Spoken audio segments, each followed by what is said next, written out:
Welcome to Tales That Stay, stories that stay with you. Long ago, in a land surrounded by mountains and endless forests, there lived a mighty ruler named King Valerian. He was fearless, wise, and loved by his people. A warrior king whose presence alone could silence a battlefield. But even the greatest rulers face storms. They cannot stop. Valerian's kingdom fell in a single night. A rival empire marched with an army twice the size of his own. And all the courage in the world could not change the fate of that battle. Valerian fought until his sword slipped from his hand, and even then, he tried to rise again. His generals pulled him away, begging him to survive so the kingdom might one day rise again. He was forced to flee and watch flames consume the land he had sworn to protect. For the first time in his life, the great King Valerian tasted defeat. When he reached the mountain fortress where survivors had gathered, he didn't speak. He didn't eat. He didn't lift his eyes. He locked himself inside a dim, cold room and refused to come out. Days passed, then weeks. The once mighty king now sat alone in darkness. He replayed the battle in his mind, every mistake, every loss, every scream. He blamed himself for everything. For the soldiers who didn't return, for the citizens now homeless, for the kingdom that fell under his watch. Outside his door, the people whispered. Some said their king was broken. Others said he had lost his fire. Inside, Valerian let the shadows swallow him. He stopped speaking, stopped sleeping, stopped believing. He told himself the kingdom fell because he wasn't strong enough. One night, a fierce storm raged outside and thunder rolled across the mountains. Valerian sat against the cold wall, staring at nothing. Then he heard a soft knock on the door. He didn't answer. The door opened anyway. It wasn't a general or advisor. It was an old palace maid, someone who had cared for Valerian since he was a boy. She walked in with a lantern and sat beside him, without fear. "The storm sounds angry tonight," she whispered. "So am I," Valerian muttered. "No," she said gently. "You are not angry. You are wounded."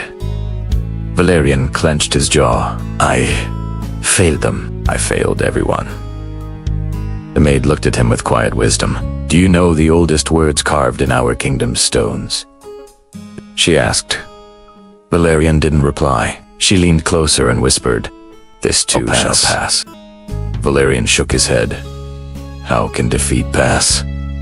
How can shame pass?" The maid placed the lantern between them, its warm glow softening the king's exhausted face. "My king," she said softly, "kings before you have lost battles. Kingdoms before ours have burned. The world has fallen apart 1,000 times, but it always rises again." Valerian finally looked at her. "Your defeat is a season," she said, "and seasons change. Pain passes, storms pass, night passes. But the heart that endures becomes unbreakable." Something inside Valerian stirred something that had been silent for weeks. The maid stood slowly. "Your people are waiting," she said. "They do not need a perfect king. They need one who rises. And you, Valerian are that king." Valerian took a long, deep breath. The first real breath in days. He rose from the floor, weak but determined.